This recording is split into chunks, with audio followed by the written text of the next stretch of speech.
It's a long broadcast. Hey folks, welcome. Thanks for coming to join us. I am here, well, not alone, but Darren's not with us. He's dealing with a CAP issue, and well, we'll get back to, hopefully he'll show up a little later tonight. But what we do have is we have two special guests. We have Major Jacob Gerstein and Captain Colleen McCormick, and they are both out of the National Capital Wing, which is kind of cool. And tonight they are going to be talking to us about the targeted recruiting and re-imaging of the senior member experience. So I think this is going to be kind of cool. So before I introduce them, a little bit of housekeeping notes. Over on the side of your YouTube channel, you have a place where you can add comments. If you've got any questions, if you just want to say hello, if you want to clap and applaud for these two fine folks, we'll take that also. And please do that. If you have been watching our videos, I encourage you to go in and like them, right? Go ahead and just check the box if you like. You can also subscribe, but like and add comments to the video. That helps us out a lot, and I would really appreciate that also. But let's talk to our guests. So Jacob and Colleen, welcome. Well, let's start with the weather. We got to do the weather. How's the weather down in National Capital Wing? Well, today it is, it's a great afternoon. It was a terrible morning. We had, I don't even know what gusts come through, but it was shaking the building. Right on. Very good. And Colleen, I know you had some flights scheduled for yesterday that got canceled because of the weather. So yeah, it could be better. We'll see. We're told that the weekend should be nice. Very good. Here's hoping. Hey, so so before we get into your whole presentation, why did you put this topic together? Well, to give you a little background, I assumed command of Tuskegee Cadet Squadron in September 2015, and it was a unit with a lot of challenges. I had a cadet unit, but I didn't really have any active adult members to help me run things. And the National Capital Wing writ large had not a very deep bench. So I thought, oh boy, if I bring on a lot of new people, I don't have time to teach Sally to do public affairs and Kareem to do human resources and Joe to do personnel. But if I can bring on all those folks who have experience and background in their field, I can teach them all how to do it the CAP way, or at least link them up with someone who knows how to do it the CAP way. I was talking to Captain McCormick about it, and she says, well, CAP is a nonprofit, and I know how to recruit for nonprofits, so. Well, I said, let's try targeted recruiting. Let's go and advertise the positions that we have available, not as military titled auxiliary duty positions, but as volunteer roles for people with specific skill sets and backgrounds. Very cool. Very cool. Well, that's I'm eager to hear what you guys have put together. So I guess without further ado, we're going to turn it over to you guys. If you guys go ahead and share your screen and share your presentation, I'm just going to turn it over to you. You may hear me jump in every once in a while, but we'll see how it goes. Press on. All right, we should be screen sharing. And I can see your screen. You're good to go. Okay, so welcome to Targeted Recruiting and the Reimagining of the Senior Member Experience. As introduced, I'm Major Jacob Gerstein. I command Tuskegee Cadet Squadron. And I'm Captain Colleen McCormick. I interfere. Technically, I'm the advisor to the commander. She likes to call herself the Assistant Everything Officer, which is not inaccurate. That is true. So, if you've watched these videos in the past, you've seen that Darren and Stan often have a concise topic with quick, actionable steps you can take at your local unit to make an impact, to improve a process, to get more people to your next event or your next open house, and generally help yourself along little by little, improve your planning and improve your processes.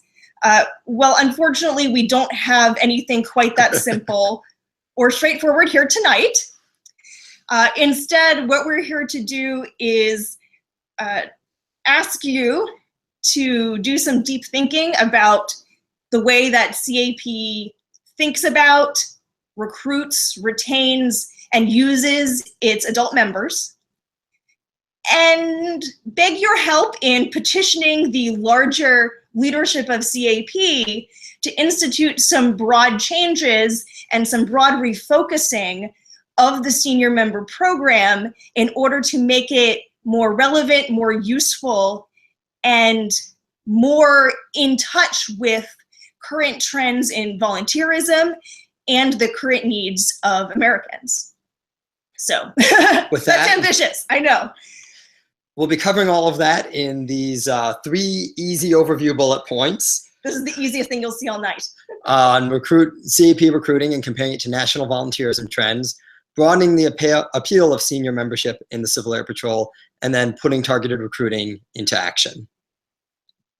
All right, moving along.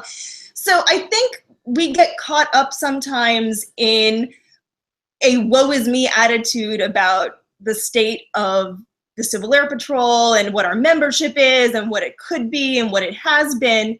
And we don't often really compare that to the overall state of volunteerism nationally to ferret out, okay, what are problems particular to our organization and what are problems that are much more widespread? What can we do about those problems, and how can we take this organization and mold it so that these problems are less of a hindrance? So just want to start out by saying it's not just a CAP thing, the struggle for volunteers. In fact, over the past 5 years, all volunteerism in the US has been on a modest decline, only 2%, so not huge, but again, this is not a problem that CAP alone is struggling with. All kinds of organizations are struggling more and more to find the kinds of volunteers that best serve their needs. However, the population of volunteers nationwide is still rather robust. Of individuals 16 years and older, about a quarter of them have reported volunteering. And a lot of these statistics, most of these statistics, I'm pulling from the National Bureau of Labor's report that they put out every year. The last one came out about a year ago, and the numbers are current as of 2015. They're due to release the 2016 numbers this month sometime, so we should actually be getting very soon some more numbers to crunch into this picture. Come to our briefing in San Antonio and we'll have updated numbers. Anyway, one thing I like to point out to our CAP folks is that nationwide and among all volunteer groups, women are considerably more likely to be volunteers than men. That's a pretty significant difference in percentage points, 28% versus 21%. You wouldn't know that to look around the Civil Air Patrol, which skews male by a lot. By a lot, particularly among the senior members, I think. So that's definitely something we should be looking to address. And if you look at the age groups, the age group most likely to volunteer is 35 to 54. Again, if we take a look around CAP, especially looking at some of the more higher level echelons of the organization, which granted it takes some time to get there sometimes, 54 is sometimes a low end. It's still considered pretty young and fresh if you're in CAP volunteering at 54 sometimes. You don't see a lot of 35-year-olds in some of these positions and as the face of the organization. So that definitely tells us that we have room at the younger age ranges where CAP has the potential to attract more people, more groups to address and bring in as volunteers. And then at the bottom, it turns out the more education you have, the greater likelihood it is that you have volunteered for something. In fact, about 40% of volunteers have a college degree or higher.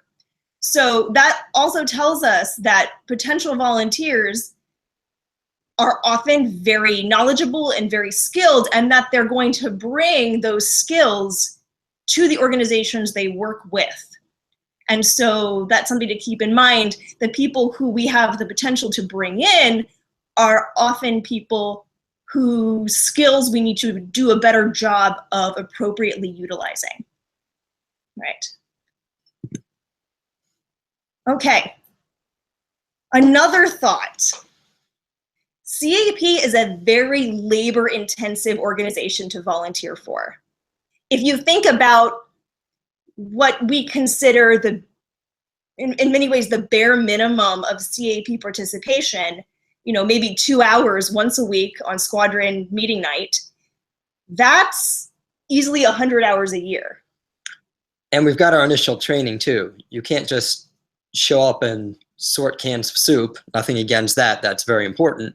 Or check through and sort various donations and give back. You've got to go through our level 1 training. Then you have to learn how to do your job, or learn how CAP does your job, since you've been doing it for a while. So we don't get that immediate bang for the volunteer hours that other places get. And for those who are really active in the organization, they might easily be putting in 5 to 10 hours a week, which over the course of a year or more adds up significantly. They can add up to, if you had 10 hours you did every week, and you say you took 2 weeks off, that's 500 hours in a year. So as a squadron commander, I try not to add up how many hours I spend on it. I find it better for my mental health that way. Yeah, just don't think about it too hard. But it turns out that this is actually really abnormal when it comes to volunteerism. And if you think about the average volunteer only giving about 52 hours a year, that's a little on the side of the low side for what I think CAP has come to expect for volunteers.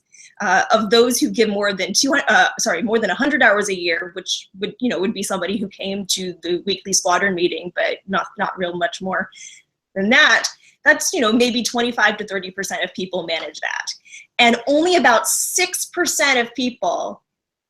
6% of volunteers give more than that 500 hour per year number. So that's the elite of the elite, the super performing volunteers. And I say this as a caution of how much we expect of our volunteers, and maybe we should be rethinking how time intensive this organization can be, and by giving people more manageable scopes of duties and a more manageable time frame, do a better job of making CAP a positive volunteer experience, especially for new folks. Okay, moving on. So other notable trends in volunteering in the past 10 years or so, a preference among volunteers for episodic or short-term projects rather than long-term involvement.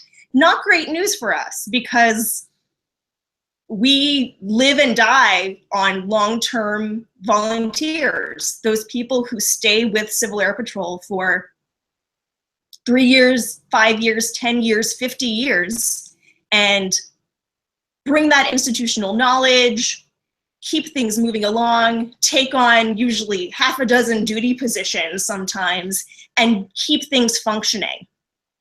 That's very foreign to the way lots of people want to volunteer.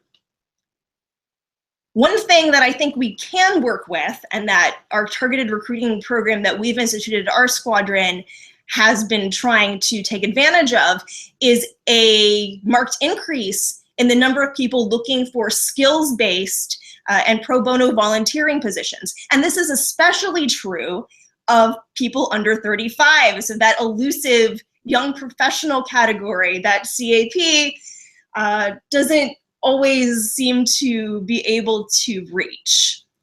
You have some challenges there, yes. And on a side note, we think that if we could get our under 35 population up, it would help us retain cadets, because they would see a cohort, a peer group, or at least closer to, that they could go into. But that's all I'm going to say on cadet recruiting, because this is about seniors. No, but we will talk a little bit later about deliberate practices for making the cadet to senior conversion more appealing for cadets who are either going off to college or are going to age out of the program soon. Okay, so again, we're busier than we ever have been as Americans. Our work and our family obligations are weighty, and so that's a difficult thing to work around, but something to keep in mind. And the last point, it's just good to keep in mind that volunteers want to see the tangible results of their efforts. They want to see progress being made. They want to be entrusted with real projects that yield real results. And the more apparent we can make that for them at the local level, then the more rewarding their volunteerism will be, and the more likely they'll be to want to continue being involved. So those are just some overview thoughts. Yeah. Yeah. So, you were talking about skills-based and pro bono volunteering, and you guys are experimenting with that. How are you exactly doing that? Well, actually, the entire second half of our discussion is actually a detailed picture of our targeted recruiting program, which is designed specifically to address that. So we will actually get there. Stay tuned.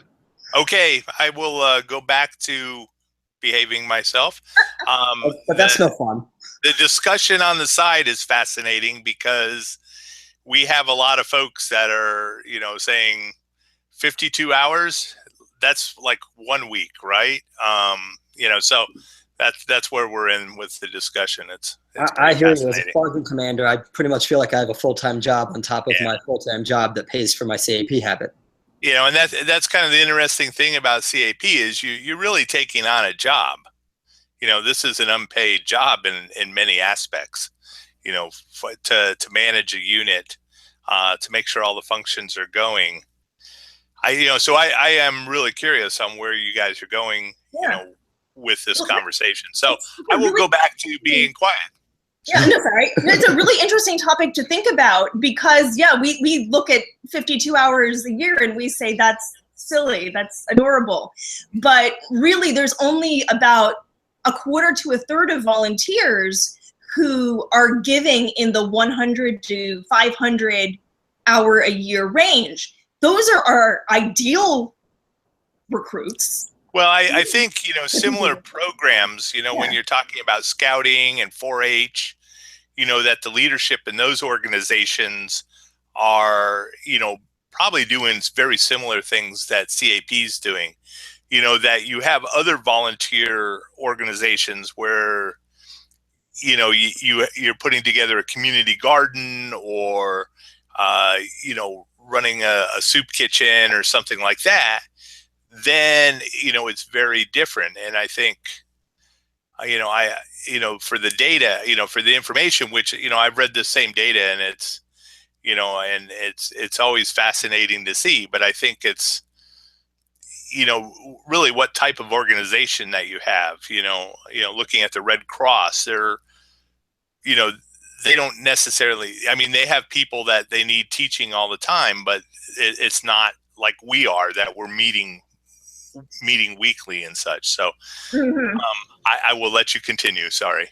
No. It's, these are all great things to talk about. And basically that just is a call for one, expectation management, both by your recruiting staff and for your potential new members, talking about what involvement in the organization would look like, deciding if it's possible to use people who can volunteer for or commit to fewer hours than that, decide if that's something that would work for your particular unit.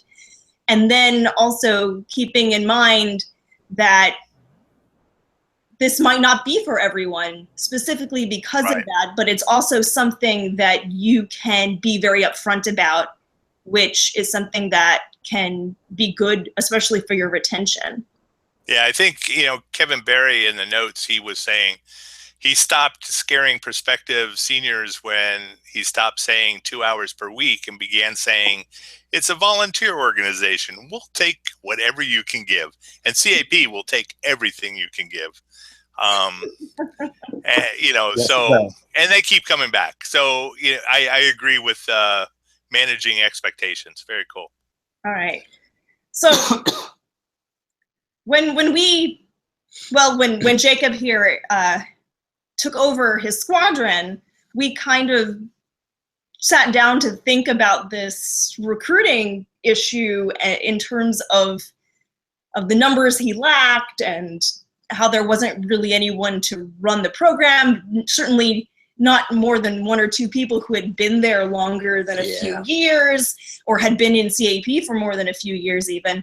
So we kind of started from scratch as far as thinking about recruiting as a process and finding ways where we saw CAP's recruiting efforts writ large, not necessarily lining up with our own needs. So the attitude we kept seeing around us, you know, pushed at conferences, national material, is, you know, build numbers, get members. Our membership used to be here and now it's down here and that's bad. So it was portrayed as a numbers game. You know, we have this many people, we now have fewer people, they're not paying dues, sad face. Well, we said, okay, well, why actually do we need those people? Well, we need them because they are the manpower for the program.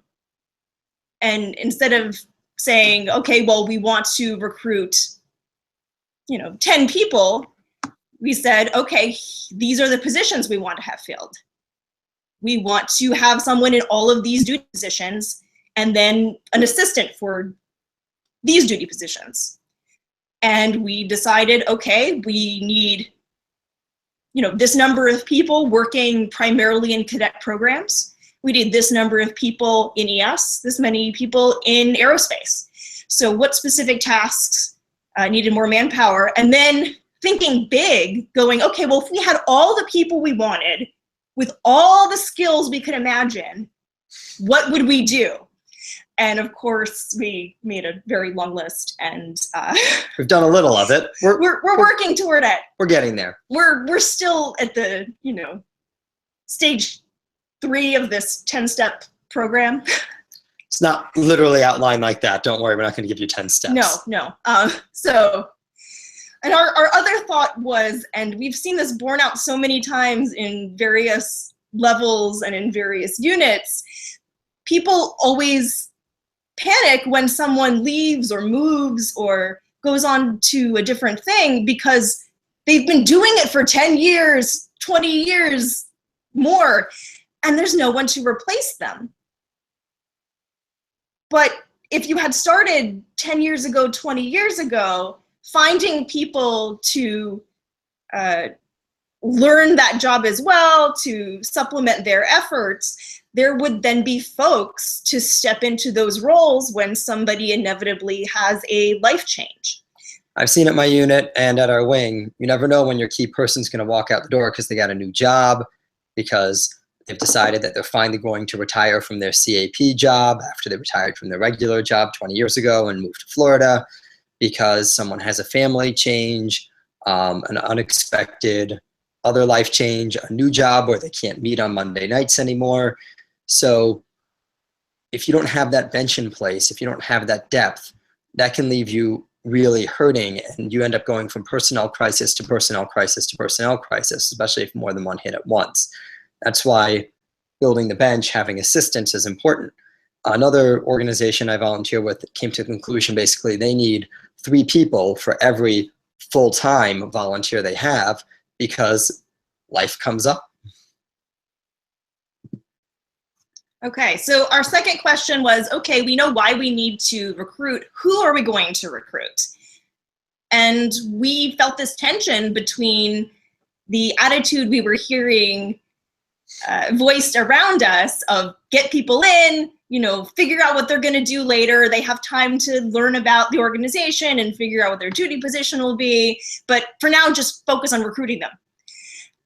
Well, we thought, wouldn't it be more effective to get people because they have a specific skill or reason for joining and are already looking forward to filling a specific role, which coincidentally happens to be a role we really need someone to fill? So targeted recruiting.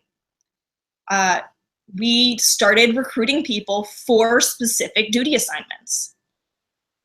So if you come in and you join Civil Air Patrol, you've heard about it, you know it flies, you're not a pilot, you walk in the door and you say, I'm here to help. And someone goes, great, come help us. You say, well, what do you need me to do? Lots of things. Let's get you through all this training though. But once I train, what do you want me to do? We'll figure it out. There's lots of things you can do. We need help everywhere. Come take all this training. You're kind of wondering, what is it that I want to do? Why am I here? How are my skills and abilities going to be used? Now, that's not saying that someone who comes in with one interest might not find something else later that they'd rather do, but giving them that goal. Once you come in, we get you through this training, and this training.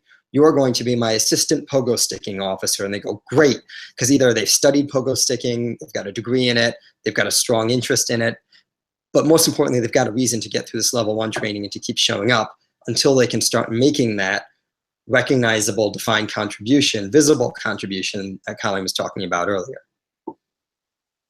Exactly. So this is a little bit of a different take, and we've been using some different tools to try and do this. Again, when Jacob started as a commander, he was told, well, you're a cadet unit, you're only going to get 2 kinds of people. Pilots who won't want to join your unit because there are no other pilots at your unit, and the parents of the cadets. So good luck. Yeah. Luckily, this happened to be completely unfounded.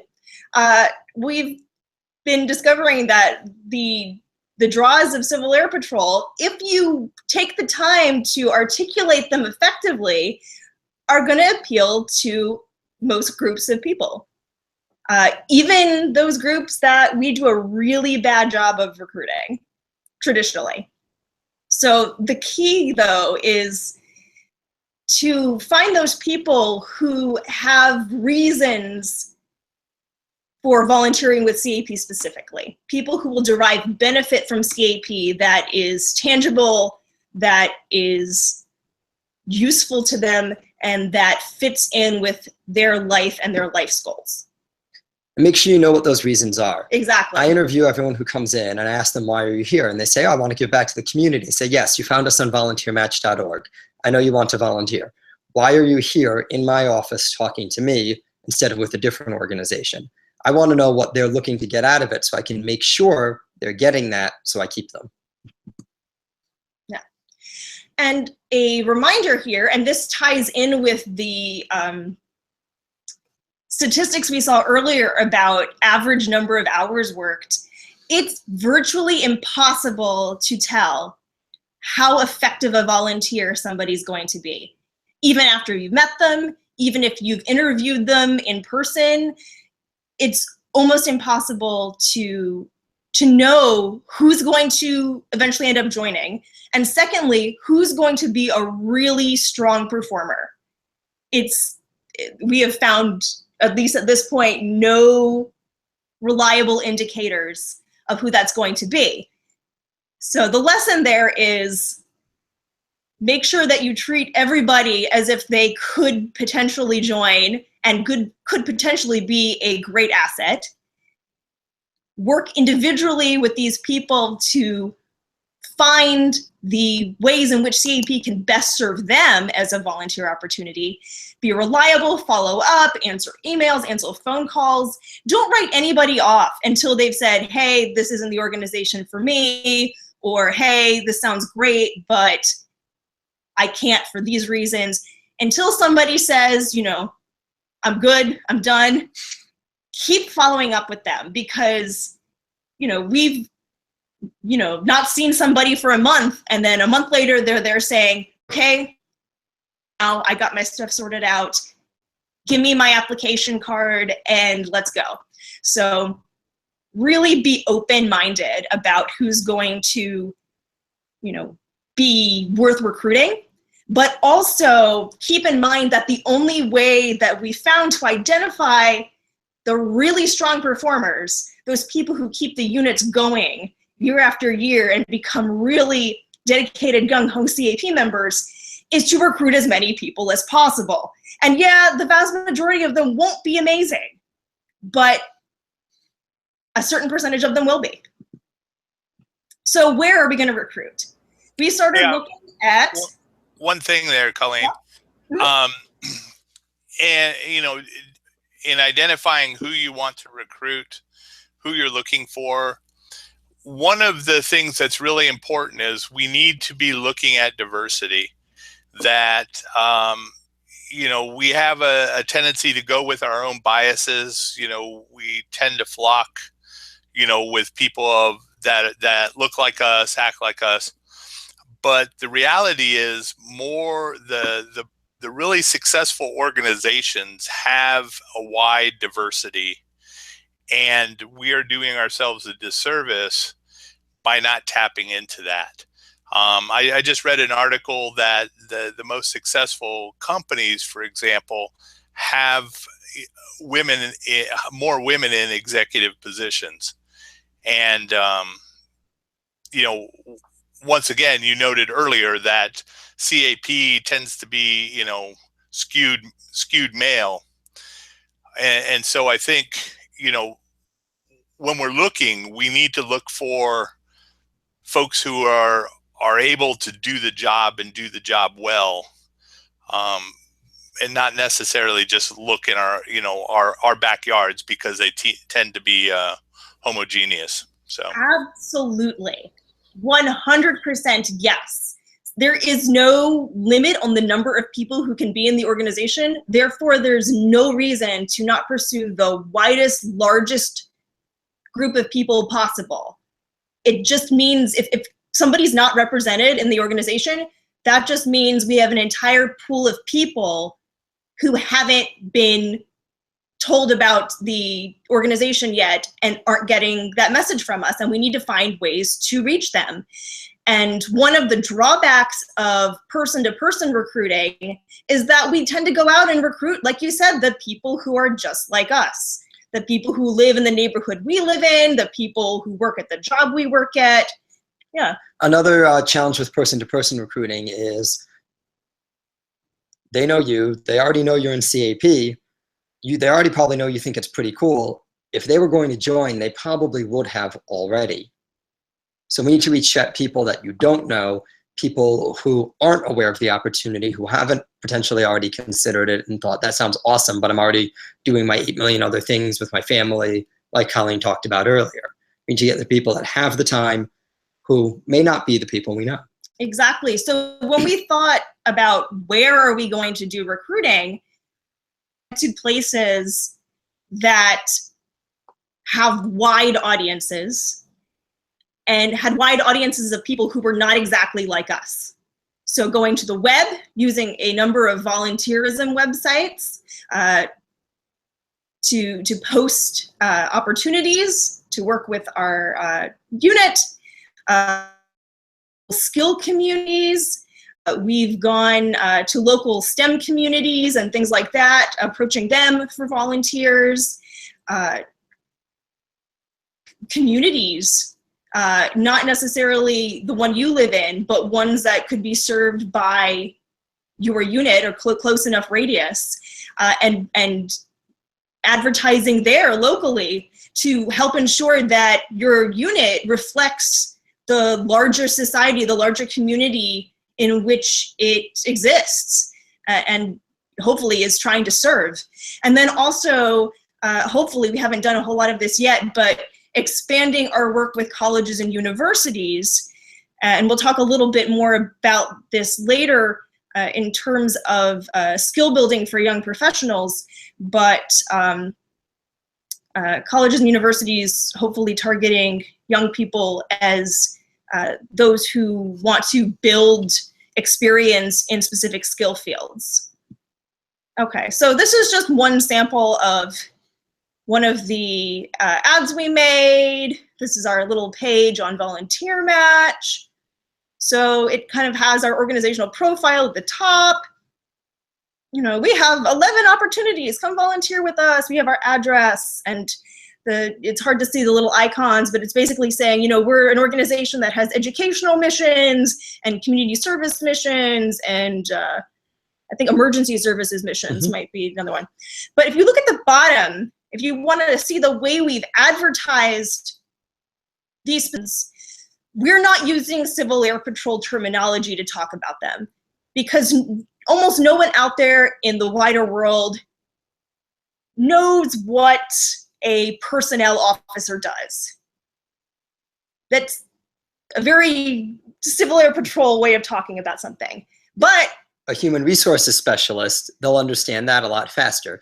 Now, we do put the actual duty position title in the vacancy description, but it's advertised instead of a administrative officer. Actually, administrative assistant is actually more of an aide-de-camp type job. But instead of an administrative officer, we might have a publications officer or a document tracking officer. A historian's kind of a historian. Public affairs officer, again, someone knows, well, I don't know what that does. A public affairs specialist, a social media specialist, a web design specialist. People know what those are. Finance officer, again, finance specialist, grant specialist, development person. I mean, I don't think we call it development person, but people know what those terms are. It's more in line of the terminology a nonprofit or a business would use. Exactly. So trying to use civilian titles to get people to understand what skills we need. So again, this is a process for we were creating specific vacancies for specific positions, because CAP often defaults to pitching one pitch to everyone. Hey, you should come join Civil Air Patrol, the Air Force Auxiliary. We do emergency services and aerospace, and we have fun. But what if you could say, hey, I know exactly what skills you bring to the table. I know that our unit has a need for those specific skills, and here's how you can put them to use. And, you know, if you're interested, you can also get involved with all of this other stuff over here. It's really cool, but we need you because of your ability to do X. So making people feel needed. If they're invested in putting a skill, a particular knowledge area or talent they have to use, that's going to help keep them focused through the lengthy application process while they're in the midst of level 1, keeps them excited about participating, keeps them coming back to the unit until they're fully a member. And then, and again, especially with what we had to work with, we didn't have people who had these skills already, either within the Civil Air Patrol community or anywhere. So we needed to take advantage of people who have a knowledge of public affairs from the outside world, who know about finance, who have, you know, recruiting skills of their own. So we needed those various talents that people could bring, but only if they first knew that we were looking for them. Okay. Another important thing to do is emphasize the benefits that your volunteers are going to derive from Civil Air Patrol. And one of the ways in which we've discovered a lot of people are expecting to extract benefit from a volunteer organization is by its line. They're looking to build volunteer experience, professional experience as a volunteer, either because they're a student or because they're changing career fields, they're re-entering the workforce after some time away, and they're looking for ways to get something current on their resume in a specific skill area, and CAP is a great place to do that. So that's one of the reasons having a variety of job titles out there in your vacancies is helpful. Someone can say, oh, I want to put that line item on my resume. Interestingly, and this might be a little more unique to DC or some other areas as compared to other parts of the countries, we've gotten a lot of either foreign students or foreigners in general who are looking for US-based experience. They've got plenty of experience in the field, but nothing in the US. Maybe they're here on a work visa temporarily, things like that, and they want to eventually transition to a US-based career. So if anyone has anyone coming in who is not a US citizen or permanent resident, there is a waiver process for that. I've gotten a few people through. I have a memo I've used. It goes up through the chain of command. So you can reach me. Is our contact info in here? We'll put a slide we'll put a slide at the end with our contact info. You'll watch us type it live. But if anyone needs a copy of that memo or help getting people in who are non-US citizens, please let me know. Happy to help. Yeah. I'm just saying now, I was thinking about it. I think we might have individuals from 4 or 5 different countries of nationality currently serving in our unit. So it's another good way to get those people who you aren't like, people who are different from you. It's a good thing. Absolutely. All right. And also want to point out that CAP is really unique as an organization that volunteers participate in because it's so multifaceted and they can get so many different benefits out of it. So not only that professional development or leadership experience they might be looking for, or the basic contributions to the community and community service, we also provide adventure. How many people have gone up in a small aircraft and taken pictures for a disaster relief mission? How many people have gone out with a ground team and found an ELT? We have opportunities for people to do new and exciting things, and we should really push that because those are things that all members can take advantage of. You don't have to come in with a pilot's license. You don't have to come in with any kind of degree or any kind of specialty. It's an added bonus. So anything that excites a cadet to join can also excite an adult to join. Good point. And lastly, and this is something you see among people who have been in CAP long enough, it's become a part of their social world. It's not just something good they do to help out once a week. They legitimately enjoy going because they're friends with other people there. So another important thing to remember is your senior members also want to have social lives. So if you can have social activities for your senior members, that's a really great way to help build morale and cement relationships. Okay, so just to clarify, targeted recruiting doesn't mean you can stop doing all the other kinds of recruiting. It's a way to supplement recruiting booths, person-to-person recruiting, general outreach, standing outside the supermarket or whatever. It's gonna add to all of those other approaches. Okay, so that sounds like a good talk, but why would that actually work? Okay. Well, we'll talk about my unit. So Tuskegee Cadet Squadron in National Capital Wing from October through May of October 2015. Yes. Through May of 2016. We weren't recruiting backwards in time. That would be neat. That would be cool. If anyone can figure out how to do that, I will tune in for that webinar. So October 2015 to May 2016, our targeted online ads yielded 92 inquiries out of 116 total, 41 squadron visits out of 56 total, 14 new members out of 23 total. Big numbers. So let's take a look and break that down a little bit more. I won't read the chart to you, but we break down our recruiting methods on the left, the number that expressed interest, so that's either people who responded to an online ad, walked in the door and said, I want to join, told a friend they wanted to join. Then we look at the next column, did they actually come? Column after that, did they actually join the unit? And the conversion factor is visits to joining, not interest to joining. So you'll see the targeted recruiting ad is green all the way until you get to conversion. It has the lowest conversion rate by a lot. But if you look at the pure numbers, of the numbers who joined, it is well over half of our people. So that volume you get at the beginning, the number of expressed interest, 92, is what gets you the numbers at the end. Those 92 people expressing interest take a lot of time. Like Captain McCormick said, you don't know who's going to be a great volunteer from their first email, from their visit. You can see 41 people visited who are targeted recruiting visits, 14 joined. I think maybe 2 or 3 of them told me during that visit it wasn't for them.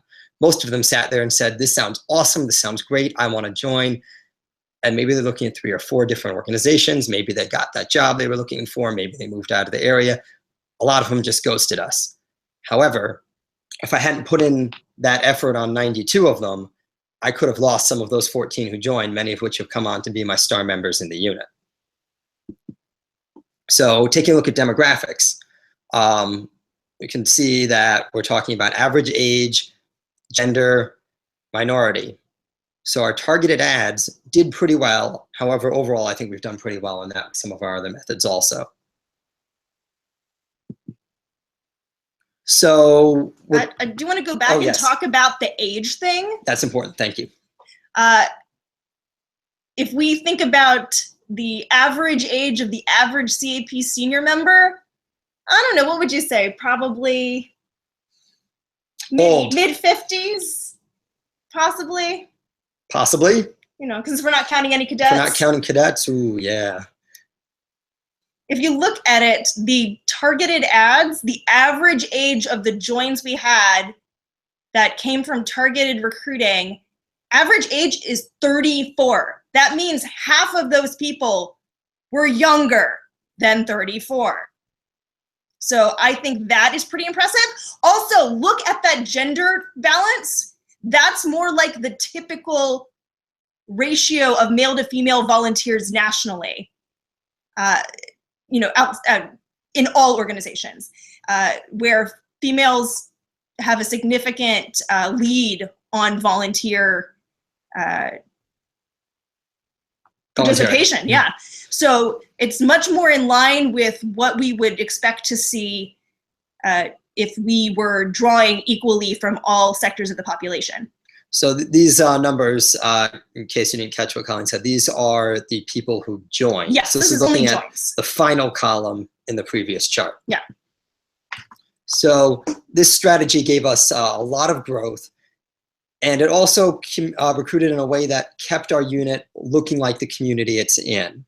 We got, as Colleen mentioned, demographics that we as an organization nationally have trouble tapping into. People in the 21 to 45 age range, women and minorities, were very, very well represented in these groups. And these were, just like everyone else coming in, skilled people who had academic experience, work experience, or at least a really strong personal interest in the position that they responded to. So a note on diversity: if your squadron doesn't look like the community that you're a part of, you're missing people. There are people who could and should be there to help you carry out CAP's missions who aren't. And I don't know any unit that has turned down resources, personnel, money, equipment, supplies. So you've got all of these resources to help you execute your mission out there that you're not tapping into. So all of these targeted recruiting strategies are a really good way to get those people who aren't the people you know. All right, and so we already said that most of these recruits are bringing significant prior experience, is training that will be relevant to the particular job that they expressed interest in. And always get a resume. You never know what skill someone has that you don't know they have. A lot of units spend a lot of time looking for that expert pogo sticker, and they ask all their friends to find them an expert pogo sticker, and it turns out your finance officer was like a pogo sticking champion. You just didn't know about it because we're bad at doing a full skills assessment of people. This is not unique to CAP. It's something that a lot of volunteer organizations have challenges with. All right, so we did have what we felt was a pretty successful time. We also learned a lot about the process. And of course, these are applicable to our local area. Your mileage may vary. It's good though, because with the volume of people, you have express interest, you can then find out, okay, what about our unit worked for you, what didn't, and you get some good information that way that, you know, either informs you of what your limitations are or helps you develop strategies to combat those limitations. So we figured out, based on, at this point, a full year and a half of recruiting, the numbers we gave you were only for the first 6 months, because after that we got too busy and we had too many new people. So we stopped tracking. Yep. But we have found that volunteer interest peaks and ebbs over the course of the year. We've seen a boost in the fall, in the new year through early spring. And then during the summer months, it's a little more quiet. And still trying to figure out exactly why that is, but it was an interesting thing to observe.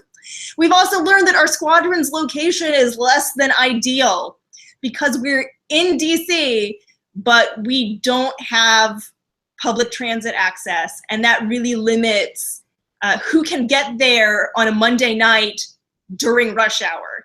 So it's amazing we get anyone at all. We're also on a military base, which brings additional challenges with getting new folks on. So this is something that you should think about, but it's something that even with those challenges, with our methods, we've managed to overcome. Another thing we found, as we mentioned earlier, is you never know what's going to happen with someone. Your star volunteer can walk out the door tomorrow because they got a great job offer, because one of their parents died, because they have no job now. You never know what's going to happen. So always be getting more people. We've talked about a lot. You don't know who your best recruits are going to be. And one thing we found, as Colleen mentioned, when we came in, we didn't really have a program or staff in place. And we brought in some great people and lost them very quickly because they weren't getting the programming they needed. They weren't getting the mentoring they needed. They weren't getting really much of anything they needed. So at the very beginning, the ones we kept were the ones who were really tenacious and persistent and wanted to help build something.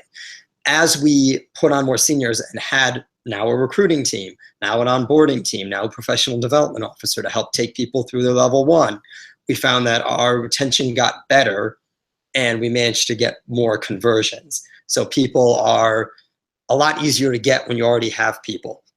And that goes back to always be bringing people. Don't wait till your key person leaves, your key recruiting officer, your key personnel officer, your key PAO, because who's going to train the replacement? So get the replacement first. Exactly. So just to summarize some of those best practices, give every potential member the same time and attention, because you could be looking at a superstar and not know it. You won't know it at the beginning. You won't, because everyone sounds amazing at the beginning. Be communicative, respond to them, reach out if they don't come for a while, or if you haven't heard from them in a couple days. Reminders are really helpful, especially if they're personalized. Another thing we've been able to do, because we live in a geographically small wing, is share some of our prospective members with other units. If your great person says, that's awesome, really excited, I see you meet on Monday nights, how can I help during the week? A lot of people don't realize that there's no one there during the week, during the business day. But you can come back to them and say, great, what nights are you free? Let me pass you to this unit that meets 20 minutes away in the opposite direction. They meet on Tuesdays when you're available. Or maybe you can be an assistant at the wing level or something like that. Being, again, in a small area, we've actually given people to Maryland wing. So it's good. Sometimes you get people back from the other units. It's true. I was going to say something and then I forgot it. Sorry. All right, it's fine. So also, don't let those new people languish while you have your meeting and attend to your business. Make sure there's somebody there to greet them, somebody there to show them around, somebody to talk to them about the job that they want to step into and about the process for getting them there. And really personalize that experience. The more personalized that experience can be, then the easier it is for them to see themselves joining and participating. As we talked about with our challenges and our advantages were in DC, we've got a highly educated population. We've got a lot of people looking to help. We've got a lot of military members in this environment. Our challenges are everyone's very busy. our location is terrible. It's a very transient population. So you have to learn to work around those. It helps to identify what challenges and advantages your particular unit and geography and time slot and everything else offer. And then be transparent and realistic about unit's challenges in the membership and the operations. I tell new folks, you tell me today you want to join, we're probably looking at, between your application process, your level 1 training, scheduling, summary discussion, and the fact that I don't expect you to be at every single meeting between now and then, probably looking at about a month to a month and a half till I can slot you into that job. So that way, that expectation is set. And shoot a little long. People are happier if they get something done sooner. So they know what they're getting into, how long it'll take, and when they'll get that resume item, when they'll start needing to commit more of their time, et cetera, et cetera. If you don't have a PAO and you brought in a new PAO, don't tell them we'll get you someone in the unit to mentor you in public affairs, because you can't. Tell them instead that you'll try to link them up with the wing, you'll try to link them up with the PAO in another unit, or that you really don't have anyone to help them do PA and CAP, but that's why you're bringing them on, because they bring that skill set, and this is an opportunity to build and develop a program. You get someone who's excited to do that, you might have a superstar, but you still won't be able to tell for a bit.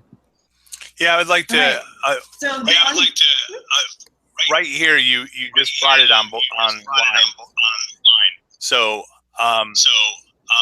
I'm hearing you guys in the speaker real quick. So if you can mute your mic, that'd be great. Someone else who jumped on. No, it shouldn't be. Okay, so with this idea of onboarding, folks understand in the business world what onboarding is about, and we have to shape it in such a way that onboarding takes a little bit of time, and we're only meeting for a couple hours each week. It's going to take a couple weeks to properly do onboarding, and we have to frame it that way, that this is essential training to get the fundamentals so they can understand the jargon and everything about CAP so they can really be a functional member. And I used to ride herd on members, that when they came to the meeting, that was part of their job for the meeting, is to knock out some of this level 1 requirements to get them ongoing, into the unit as quick as possible, and to get them going. But we were having this side conversation that, I was catching the echo too. So, Colleen, can you mute real quick? I'll mute you. There we go. All right. I fixed the problem. You guys probably have to unmute here in a second, but we're having this side conversation that it's how we frame things in CAP. If we're just, oh, this sucks, we have to do this, oh, this level 1, man, I'm sorry, we have to make you go through this level 1 before you could do, that is setting the tone for just a bad experience. We have to reshape that, how we talk about CAP. As I'm looking through the notes, talking about members that, average membership is like 54 years old, and we call it because we have the gray epaulets, we call it the gray force, and those things do not help what we're trying to project and what we're getting people on board. So we got to think about how we reference our organization and how we talk about our organization. It's the Pygmalion effect. If you talk good about your organization, you're going to have a good organization. If you talk bad about your organization, that's what you're going to get.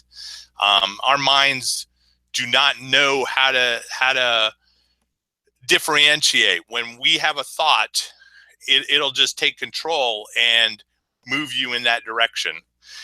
So it doesn't really understand the good, bad in your head while you're processing those thoughts. So, we just have to be conscious of that. I'm going to mute.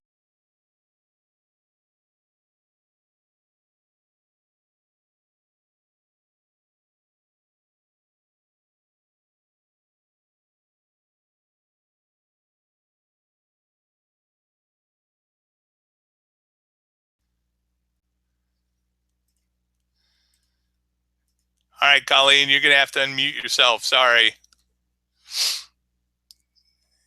You'll have to bring up that other screen and unmute yourself.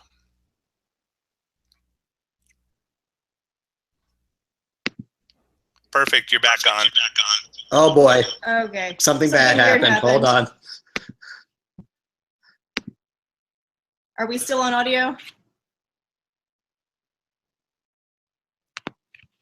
Comms check. You're good. You're good. Okay. Okay.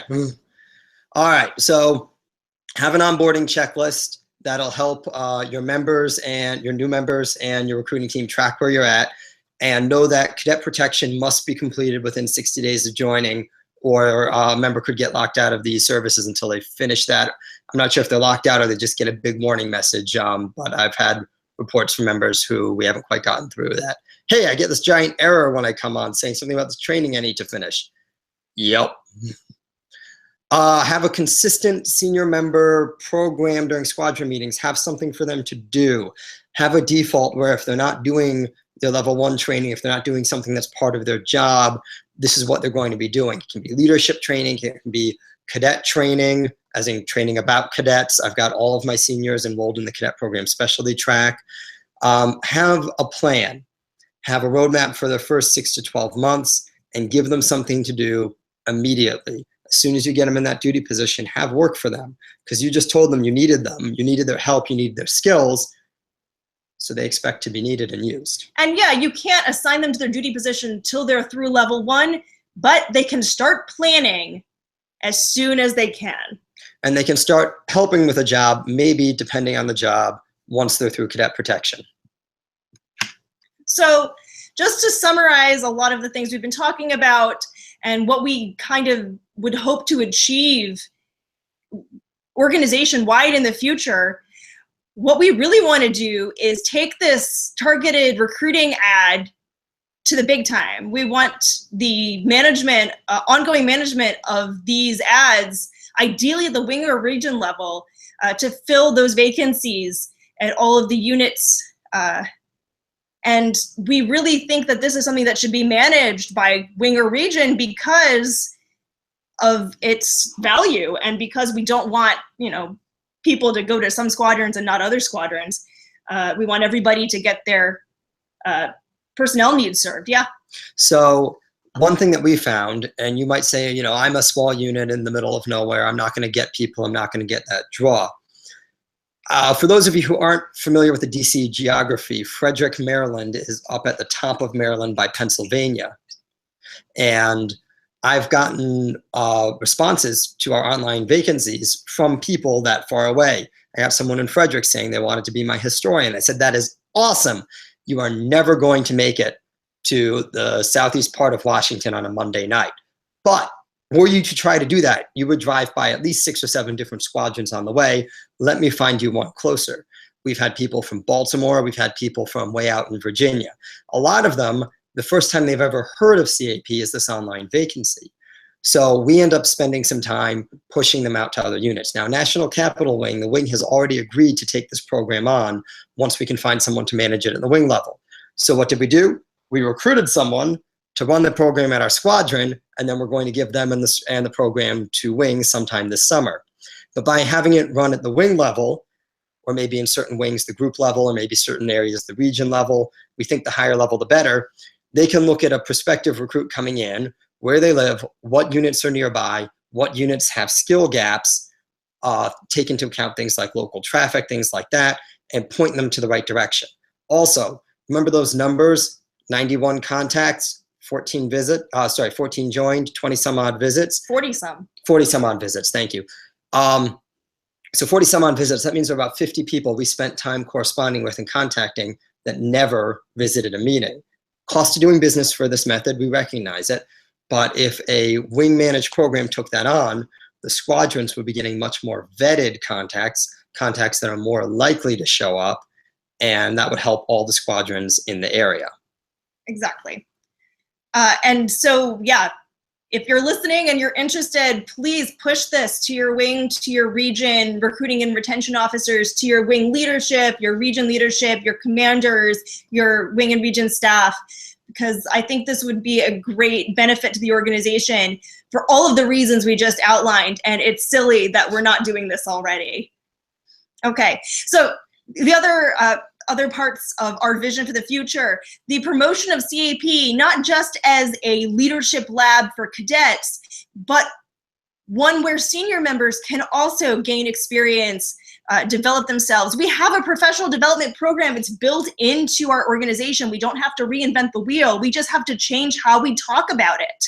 And some of that comes from focusing on and having in our unit a younger demographic. We are not looking at retirees who are doing this to give back with the skills they already have. We're looking at younger members who are looking to take the skills they have, gain experience using those skills in a unit, try leading in a position. Maybe they're a marketing person at work. Maybe they want to try being a lead marketing person. What does that mean? Maybe we make them the internal or external PAO. We give them responsibility for part of the program. Exactly. In CAP, you can join and take on a leadership position after only a few months, whereas in the business world, it might take you years and years to have that kind of autonomy and that decision-making ability, not to mention potential opportunities for leading others. So those are all great things. Again, we want more collaboration, not just among ourselves, but with skill communities, with other nonprofits that share our goals in terms of STEM education, and in terms of youth, and all of our other missions, colleges and universities, and other places where people with skills are looking to refine them in a volunteer setting. Okay, just a moment to talk about that awkward transition of cadets into senior membership and how ineffective it tends to be. If we have a population of Civil Air Patrol members that includes younger people, then cadets then see that you can be a CAP member without being 45 or older. So once they're able to imagine themselves being part of a younger senior member cohort, that would be very valuable. Also, these cadets going off to college, entering the workforce, these are the exact kind of people for whom Civil Air Patrol service as a senior member could have such a great benefit, because they're also going to be looking for real world work experience. And guess what? We are the real world and we provide work experience. So instead of going to do a 4-month internship at thus and such a company and maybe get coffee and file some papers, what if that cadet turned senior member spent those 4 years serving at a part-time basis at a local squadron, and then at the end of their college career had 4 years of staff work in a specific area and metrics able to show that they had developed, that they had grown, that they had taken on more responsibilities over that time. That's way more valuable than 4 months of fetching coffee. Yeah, not only did I do this, say, we'll look at personnel in an office setting, but you can get involved in the ES side, make them a finance admin section chief. So you can say, I tracked personnel and resources and accountability in an emergency setting, either in training or perhaps in an actual real-world response event. So that's a very powerful resume building item. Not only do I have this degree, but I've got this experience. I've got this credential. I'm a senior rated personnel officer in the U.S. Air Force Auxiliary. I'm a, cadet colonel if they are still in the cadet program, or a senior flight officer. For folks who are out of school, I'm a second lieutenant, a first lieutenant. That carries weight that other positions don't offer. We have the advantage of being able to use the Air Force brand. That's something that employers recognize and respect. And the fact that we're not deliberately cultivating this mindset among cadets as they turn into senior members and become working adults is really robbing them of that opportunity as well. It's absolutely something that they should be taking advantage of. And because they already know the organization so well, it should be a much easier transition than it would be for a new senior member coming on. So other things we'd like to see are more inclusivity and a more diverse volunteer force. We've hit on that a lot. And an emphasis on CAP life balance to prevent burnout of our high performers. We found, and this is true of other volunteer organizations, we take our best person and we give them more and we give them more, and then we make them 80 wide a wing, and then we give them more and we give them more, and then they disappear because we burned them out. So instead of piling everything on that one best person, keep recruiting people. You'll note that's the theme throughout. Bring in more people, help share the load, help share the work. All right, I think that's it. Nope, we need to put up our contact information. Oh, okay, never mind. One more contact slide. One more slide. You get to do this, you type faster.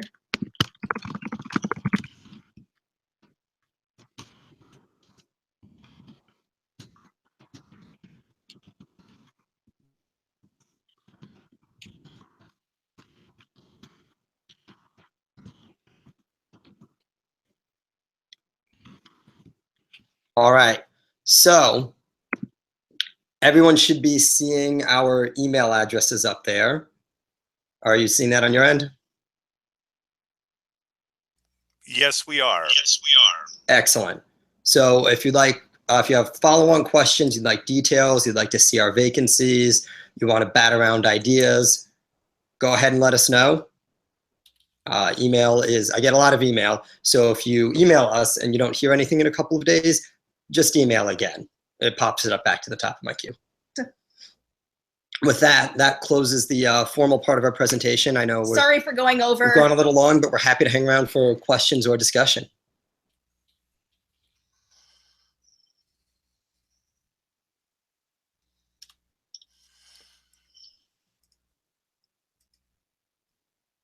Okay, so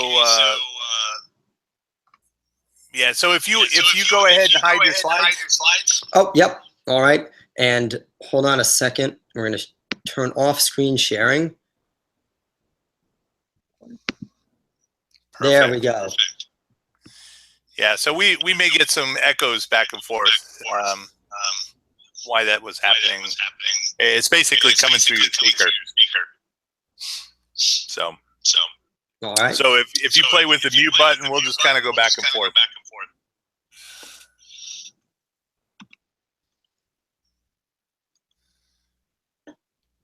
Did you find it? Yep, perfect. Okay.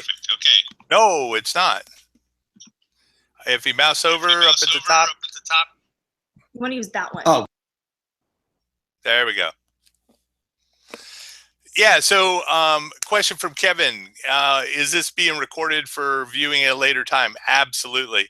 So this is with the rest of the videos that we have out there. Yeah, so we have it recorded. So let me throw this out. Let me type in the chat too. Do you have any questions? And we'll go ahead and see if they have some questions. We're about quarter after right now, so we'll give a couple seconds for questions. We'll wait patiently. They're pretty good. I mean, I'm sure we didn't explain everything perfectly, clearly, and concisely, and amazingly, but I mean, if we did. No, I enjoyed it. I think you guys are tracking. I'm a huge fan of targeted recruiting, that you need to find the right person for the right job, and that casting a wide net, you end up throwing a lot of fish back, or they just jump out of the net. So, you know, basically, you know, you're putting it out there that they know, you know, they're the right ones. Okay, so so two things. One, can you guys okay, so if you mouse over your screen, over on the left side at the very top, you have a chat. Okay, if you could put your a link to your volunteer match page, can you grab that and toss it in there? I'll pass it on to these guys. Kevin Berry wants to, he's asking, what is your biggest success story? So what's your biggest success story? All right. Biggest success story. Well, here, why don't you pull up the volunteer match? Okay, I'll pull it up. Jacob will chat. So one of my biggest success stories in the form of an individual person who came in is my current public affairs officer. She came in based on one of the vacancies, so the one for public affairs specialist or something like that. We brought her in, I think, January of 2016. And again, with not being able to tell who your star performers were, she seemed solid. She came, she wanted to get involved, she wanted to join. I had a PAO at that point, one who I brought in also through the vacancy system, who was really excellent. And then about a little earlier than this time last year, March, that PAO had to step down and step away from CAP due to a change in family situation. So I turned to this person who I had made my internal or external public affairs officer, I don't recall which, and I said, hey, guess what? You are now the PAO. And she kind of went, oh no, what does that mean? And we linked her up with a wing PAO who's done a great job mentoring her. She got more involved in the ES side and went, oh wow, this is awesome. She went to NISA last summer and became qualified as a PIO. She did so well that before she had even graduated, they had already asked her to be back on staff this coming summer, which she's doing. She's going to take ICS 400 at the end of this month, and as soon as we can sort out an issue with getting her to a first aid class because she's done it but doesn't have a card, she's going to start ground team leader training to get through that in time to go back to NISA this summer for 1 week to teach PIO and for another week to do ground branch director as a course. So this is someone who has, AP is a great fit for her and matches with what she wants to do, which is using her public affairs background to give back. It's helping her shift her career and her focus more to an emergency services setting, which is more of a true passion and interest of hers. She's made time for it in her life. She applied for a higher level leadership position in my squadron lately. And one of the really cool things to read in her application package, she said, I can't imagine my life anymore without Civil Air Patrol in it. And this is from someone who's been in for about 1.25 years. So she's one of my shining examples as a success story.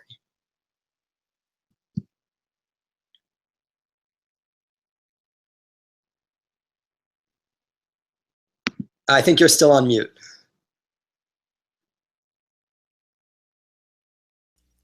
That I am. Okay. Yeah, I was just pushing out your idealist page. And let's see.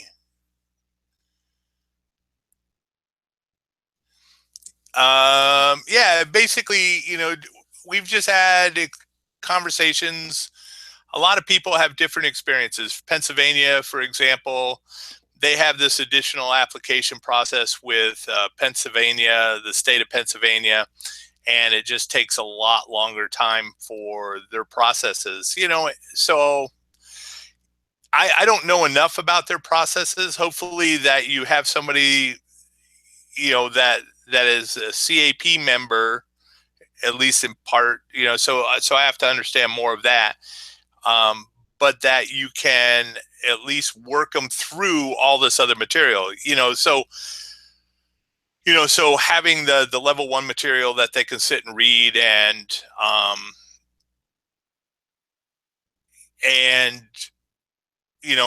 go through all this if they have to wait for this additional process before e-services can process that information. So just trying to get that information in the hands. So Anita, she's commenting on, that huge frustrations getting our seniors training closer to home. We often need to drive 3 or 4 hours Saturday, Sunday, and then also get a hotel. I was in Wyoming Wing, and we had 165 members, senior members total for the whole state of Wyoming. And I started doing online training because to drive 4 hours to go train with 2 members just didn't seem efficient. We're having training. We had 21 people come in and go. I don't know how many people total saw this, but we're doing online training right now.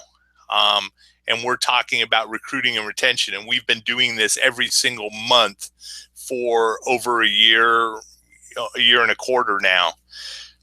So we're providing training.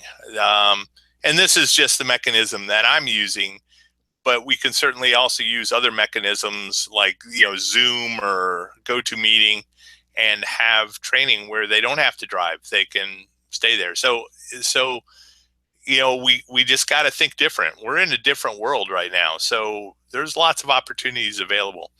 One thing I'd like to jump in with on that, especially as we look at a younger membership, ideally.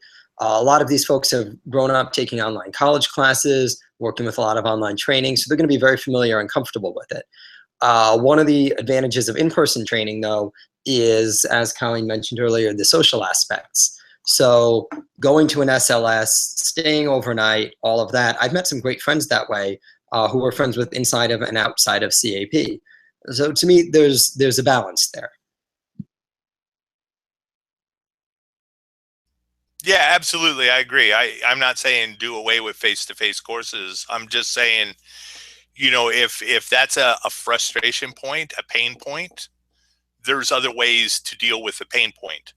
Right? We have to think differently and still meet the requirements of our organization. But sometimes it takes is like, we have always done it this way. Why? Why have we done it this way? And is there a way to do that? Darren Scheidel, he asked if there was a print advertisement that was used, or did you just strictly go with online sites? For the targeted recruiting, we primarily went online. We've used print advertisements more for cadet recruiting to drive folks to cadet-focused open houses. Very good. And Dale, Dale has been in this conversation from the beginning. His one of his last comments is, big problem is recruiting highly qualified airline pilots who are accustomed to flying with dispatchers who do the admin stuff for them. He wants these guys in, but doesn't want to babysit. I agree. So that could be a pain point that you need to, maybe there's a different way, having mission staff folks, do that. I mean, I wasn't a flyer, but I did mission staff, and I helped a lot of folks get through this, the requirement. The important thing, I think, in this is, having been a board member, is we have a fiduciary responsibility to our taxpayers that we are taking care of their assets, the money that they have entrusted with us. And that comes part of the responsibility. That part of, I guess, using our CAP aircraft is that, we have this requirement so we can demonstrate, we're doing the things that we're supposed to do. So, but CAP should be an organization where anyone who wants to be a member can find a place, but not everyone can be a member. And if you have someone who really just wants to fly the airplane and not do any of the paperwork, and not, I don't want to say pull their weight, but do some administrative work, maybe CAP is not the organization for them. It happens. Although I like your point, at least on the mission side, of getting more mission staff assistants. I haven't been to a SARX yet that has too many mission staff assistants. And if you've got a properly staffed air operations branch with MSAs who know what they're doing, that can take a lot of the administrative burden off of the flyers. Yep, absolutely. So, well, very cool. I don't see too much more coming in. And one, I want to thank you guys very much for coming out and doing this. This was a great presentation, lots of cool stuff. If you guys hang on before, I'll stop the broadcast, but if you guys hang on, I'll chat with you for a few minutes after. Welcome. And, for everybody that came out, thank you for coming out and supporting these presentations. Once again, if you liked them, make sure that you go ahead and do the thumbs up at the bottom of the screen. And what else? Coming up at the end of the month, we have a New York Wing conference, and I will be giving a presentation really talking about systems and how that applies to recruiting and retention. I firmly believe that we can't be winging it. We got to build systems that we can tweak. So,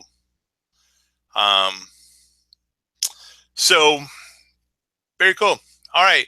Well, I thank everybody, and I wish you a good night. So, stop in the broadcast.